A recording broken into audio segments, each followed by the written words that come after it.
Just a warning before we begin, the following segment contains content that some viewers may find distressing. Viewer discretion is advised.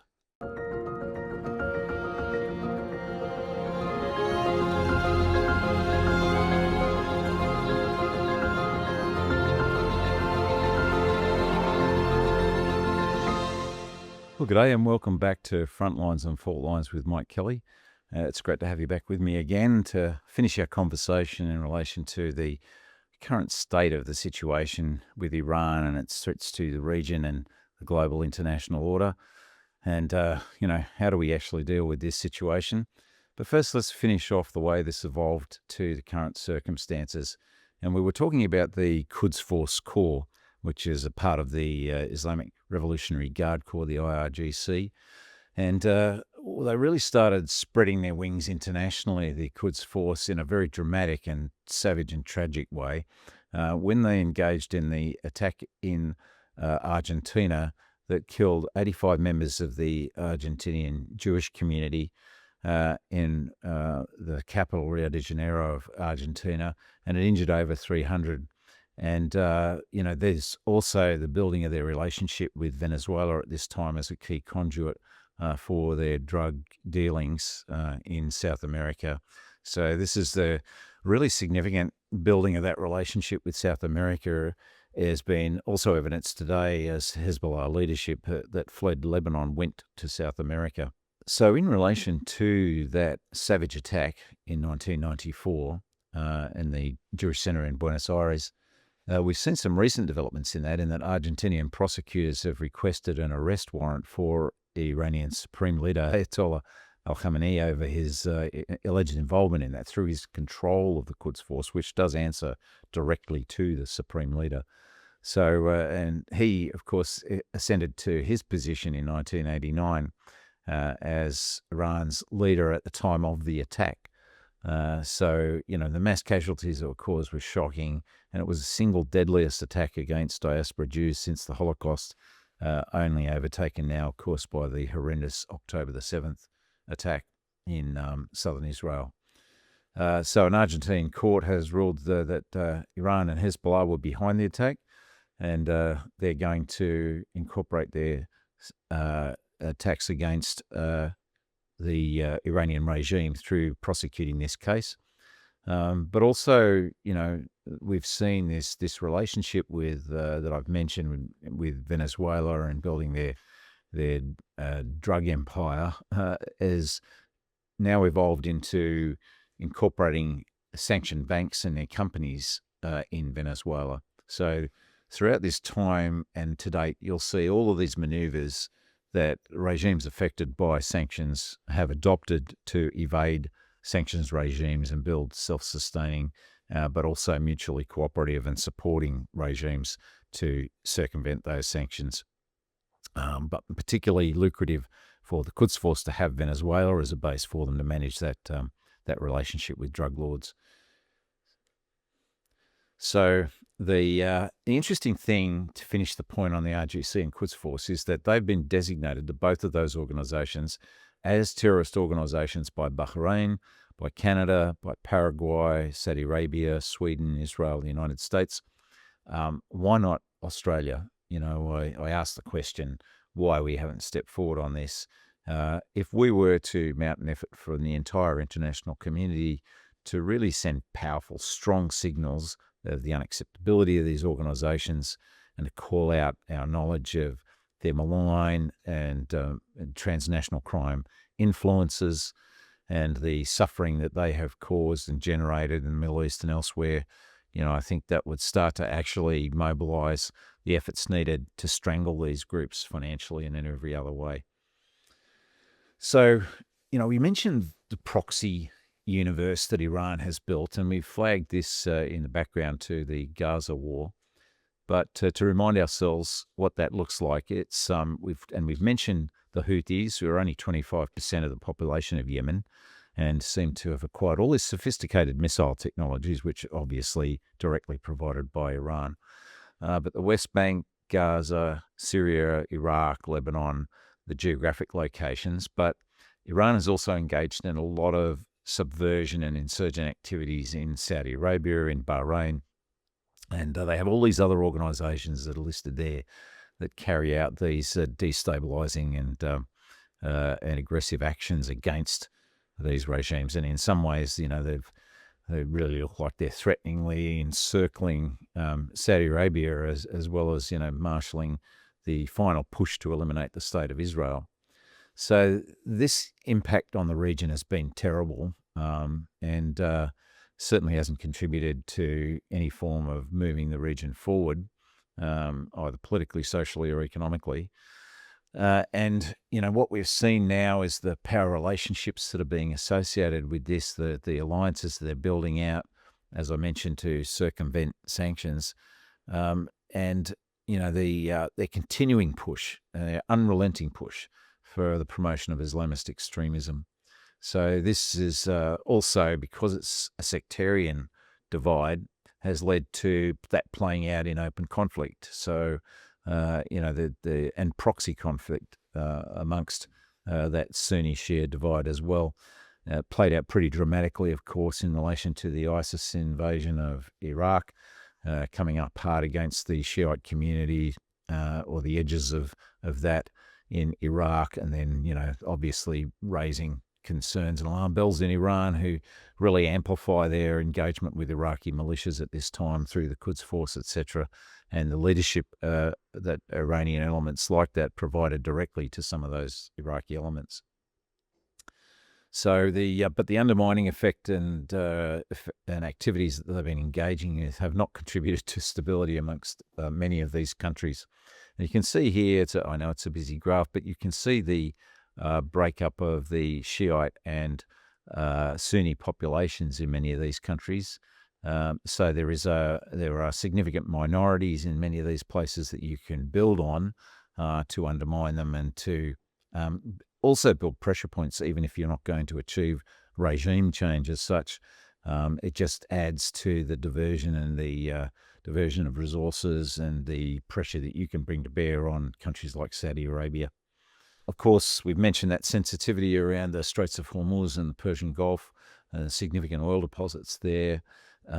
As I mentioned, really the strength they get out of these pressure points is the threat of them.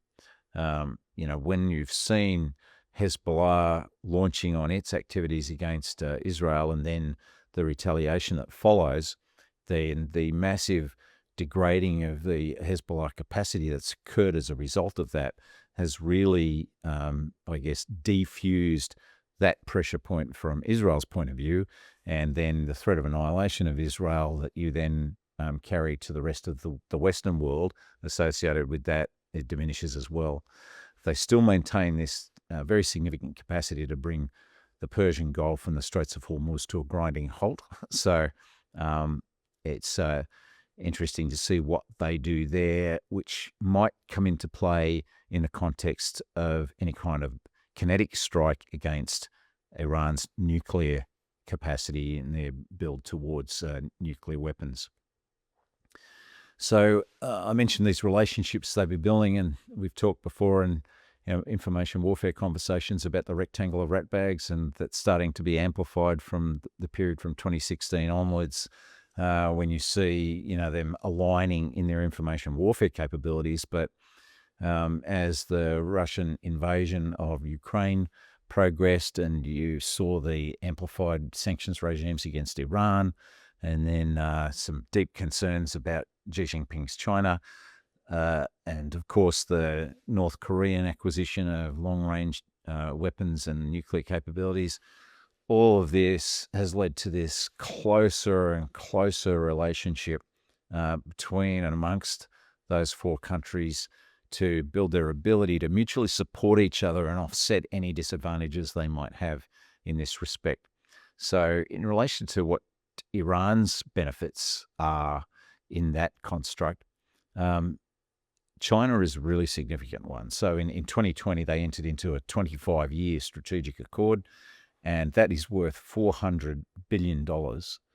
And it covers everything from energy, banking, telecommunications, information technology, ports, railways, healthcare, transportation. And the offset for China is they get another element of guarantee of their energy security, a reliable source, in effect, for them. And China facilitates our Quds Force financial activities, their ability to glean revenue. And most significantly, China purchases 90% of Iranian oil. So 90% of Iran's oil goes to China. Now, that's not massively proportionate to the huge energy hunger that China has in relation to oil. They get it from various sources, but it is an important source, but it's an absolutely critical source for Iran.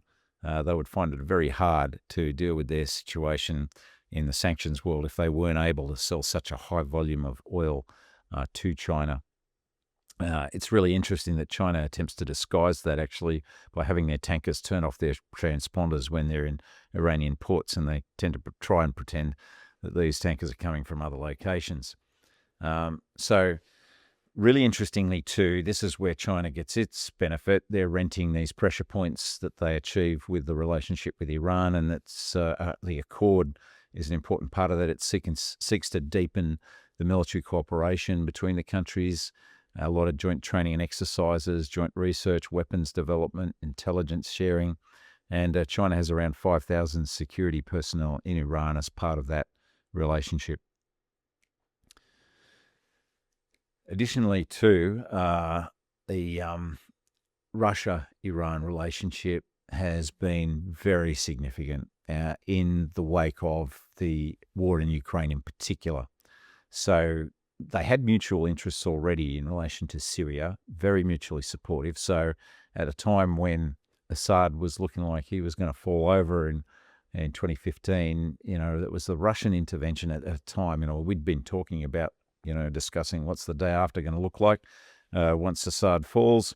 And then that evaporated instantly with the very heavy-handed Russian intervention, because the interventions from Hezbollah up until that point had been unsuccessful, and the Hezbollah had suffered quite a lot of casualties in that effort of supporting Assad. So that solved the problem for Iran, whose proxy Assad was, and their mutual interest includes Iran's ability to have a very reliable land link across Syria into Lebanon, and to create this ring around Israel, and to base operations there and base launch capabilities for rockets and missiles. And for Russia, they get to keep a stranglehold on their bases in Tartus, the naval base, and the Hamimim air base in Syria as well, which have been very significant for Russia. They've utilised in many ways, including to enhance their activities in Africa. Now, suffering, of course, from all the exhaustion that's been accompanied with the war in Ukraine, and then being unable to respond when Assad falls. And that creates problems for Iran now, who have also, in the context of the defanging of Hezbollah and the strikes that Israel engaged in retaliation for the massive assailing of their territory with 350 drones and ballistic missiles and rockets during a particular couple of days, which was deflected by a really combined effort between Israel, the US, Jordan, Saudi Arabia, etc., and Egypt in one form or another. So the particular dependency for Russia on Iran has come from the Shahad drones, both the 131 and 136 models.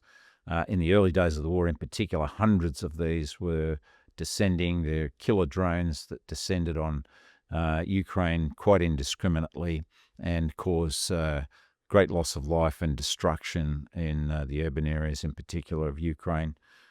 So Russia really depended on this supply as other elements of their long-distance strike and indirect strike faltered, and they struggled to maintain.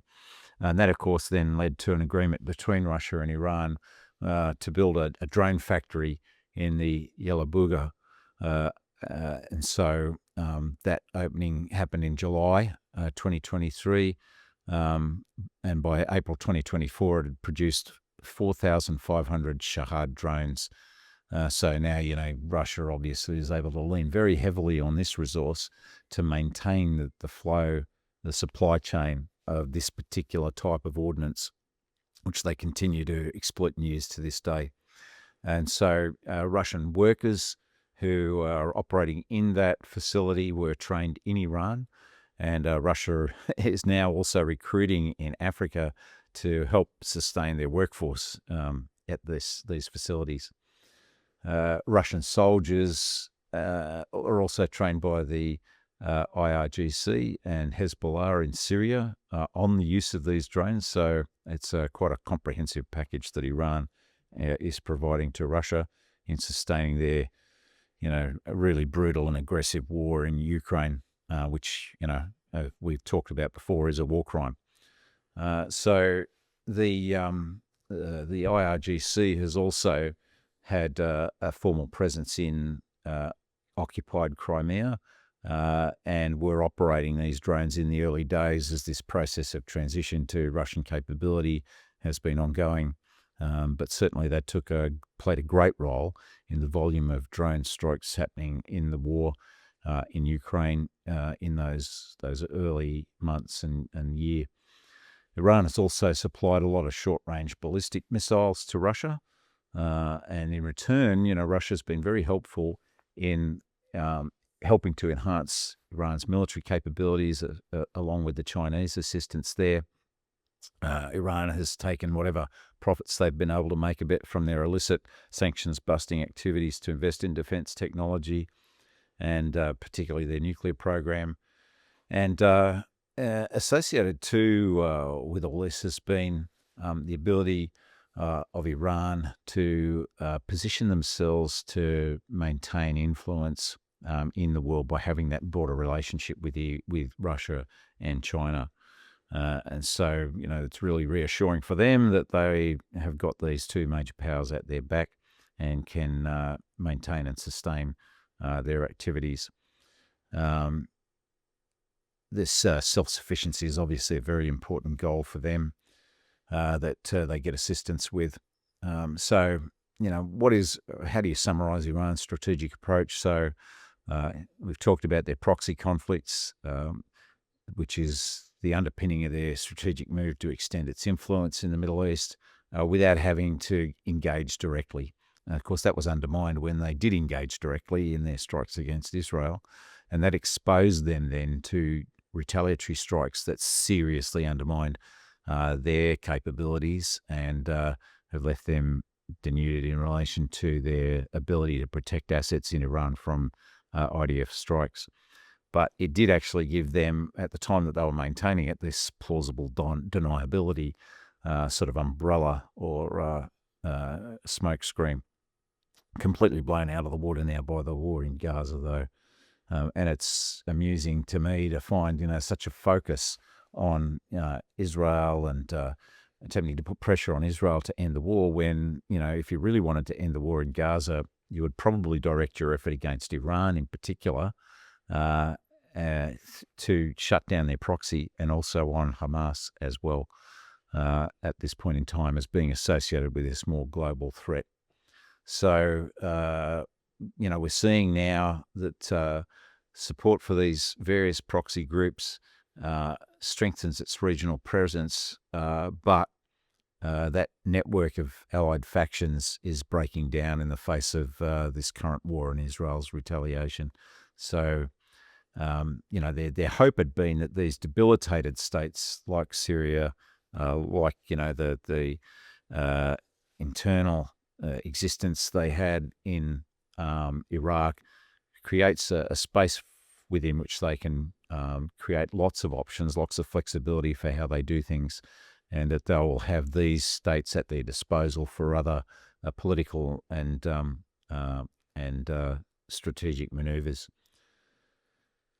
A lot of these countries like Syria and Lebanon were in effect protectorates of Iran, and Iran really was a modern-day imperialist regime in that sense, not in the obvious old imperial way, but certainly, this territorial manipulation was every bit imperial, and hegemonic in terms of their ambitions. So that's basically what their strategy has looked like from a conventional point of view. Now it's important to discuss these nuclear ambitions and the international tensions that have been generated by that. So their nuclear program was initially presented as something to do with all their peaceful ambitions of energy, etc., and not weaponization. But of course, that was nonsense, and they've aggressively pursued weaponization of their nuclear industry and fissile material production. Weaponization is now a significant international concern, and particularly, obviously, in the case of Israel. And it is really threatening regional stability and security. The Sunni countries in the region could not abide Iran having nuclear weapons. And if they did acquire nuclear weapons, then you would probably see a regional arms race take off. Certainly the financial resources are there for certain of those countries to engage in projects like that. And where that could lead, extremely unpredictable. When we saw President Ahmadinejad in power in Iran, he was a very unstable person. He was actually looking to be able to use nuclear weapons to destroy Israel. And even when he was confronted with points like, oh, well, what about the 2 million Muslims that live in Israel and the other Muslims that might be affected in the areas around Israel? And he claimed, well, the cause, requires martyrs and that they'll get their reward in heaven. And then it's certain that, you couldn't rely on him to be having his hand on the button. And so these things are deeply concerning when you're dealing with the autocratic situation like Iran. So the technological developments, you've seen a lot of advancements in their nuclear establishments and facilities. They've put a lot of effort into trying to proof them against strikes in going deeply underground. And, there's been obviously huge efforts by Israel and at times the US to stop or at least slow the program down, but to no avail effectively. And the sanctions regime did what it did, but then of course Trump and his first administration kind of undid a lot of the work that had been building up there. And of course Russia helps circumvent a lot of those sanctions in helping through Gazprom to maintain Iran's oil facilities and keep production rolling there, and then China helping with the market aspects of that. So, the diplomatic efforts that surrounded the Joint Comprehensive Plan of Action, the GCPOA, sought to limit Iran's nuclear capabilities through negotiation, but, that hasn't been successful. And now we're in the position where the new Trump administration is in the heat of negotiations with Iran, which haven't been successful, and the Trump administration has plainly said that a military strike hasn't been ruled out if progress isn't made, and certainly been a lot of reports of Israel losing patience and maybe having to resort to military strike. And there's certain technical issues that surround whether or not they can achieve that or not, and we might come to that. So, there was an effect created in Israel's response to the massive barrage they received from Iran during this current Gaza war in the weaponization aspect of the program. So there were more surface-based facilities that relate to that weaponization, and particularly the triggering process of a nuclear weapon. And so the Israelis really struck this Parchin facility that's associated with that. You can see here where and how many the main nuclear sites for Iran are. And I mentioned that some of these were now very far underground, and they would require the US GBU 57AB MOP, or massive ordnance penetrator, to get anywhere close to really being able to destroy those. And the interesting thing about those pieces of ordnance is that they can only be carried by a US B-2 Spirit and eventually the B-21 Raider bombers. So the question remains then, well, how would Israel take out these facilities if it possesses neither of those things? And, would the US facilitate Israel's ability to do this through transferring those kind of assets or loaning those kind of assets to carry out such an attack? Nuclear proliferation obviously is a bad thing, and we'll be talking with Ramesh Thakur, who worked very extensively in this area of nuclear proliferation. I'll be interested in his views on these things, but we know the tensions that have been created in the Middle East for everyone based on this surge.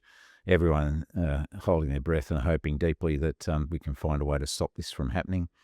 But this closer collaboration with a desperate Russia is also enabling Iran to make progress on missile technology. I'll just quickly talk about human rights abuses. This is a savage regime that maintains such tight cast iron police control. They are only really competing with China here in terms of the scale of their annual execution rate. So in 2024, there were at least 975 formal executions in Iran, which was a 17% increase from the 834 recorded in 2023. And so that's the highest number of recorded executions in Iran over the last 17 years. So that included at least 31 women.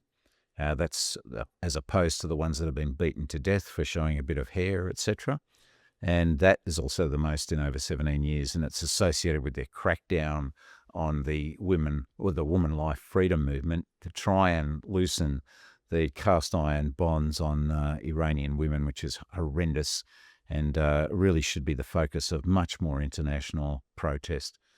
And of course, routine executions of LGBTQI people in sometimes batches and in the most crude and brutal way, as you can see illustrated here, dangling from cranes, etc. And they continue to use the death penalty to punish individuals who challenge the Islamic Republic. So this is just purely issues around freedom of speech and political reform. So it is a brutal, horrendous regime and should be drawing more attention for that fact, and draws to the surface the question of what should we be doing as a country in Australia to act diplomatically against Iran. And it's really sad and heartbreaking to watch the efforts of women in Iran to achieve greater freedom. They really are occupying a terrible niche as second-class citizens. They face terrible domestic violence. Child marriages, really disgusting, and should violate any progressive person's sensibility. And they've entrenched this deeply in the law, this discrimination. And it's in every possible way, and they're impacting on their lives, for family law to custody issues and every other aspect of their lives. And of course, the compulsory hijab laws, which came into effect after the revolution, really make life difficult for them because of the reactions that will be induced if they have the slightest violation of any of those, even accidentally. And severe beatings and death have been extremely common.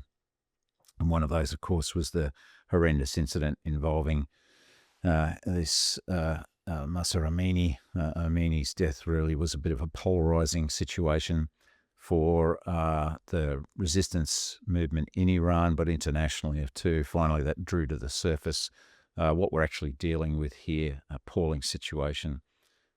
So, the reports are that by December 22, at least 466 people have been killed by security forces. These are not the formal executions. These are just killing people involved in protests across the country. So, it really is appalling. So where does that leave us with human rights in the Iranian regime? Well, we're dealing with a theocratic autocracy with the supreme leader, Khamenei, and its history, obviously has only had two supreme leaders, Khomeini and Khamenei, and they've held the position from 1979 to the death of Khomeini in 1989, and now Khamenei, who's held the position for more than 35 years. So he controls all key aspects of the state, including the armed forces, the IRGC, and our Quds force. So that's the world we live in with Iran. Heinous regime in every possible way that needs a full court international press to deal with. And I'm just shocked that we haven't taken advantage of the effects of the IDF's actions against Iran. It's leveraging and weakening processes that have gone on have been turned back on it. And there's an opportunity right now, if we have the willpower and the united intent to actually really corral Iran, and particularly to force it to stand down from its nuclear weapons ambitions, and if necessary, to take a combined international kinetic response to preventing it from happening. So that's all we have time for this week. Thanks so much for being with me on this discussion about Iran. We'll be talking a lot more about Iran and the nuts and bolts of internals and how it operates and how it will evolve in the future. So I look forward to talking to you about that and having people to come along and assist us with those conversations. So thanks for being with me. I'll see you next time.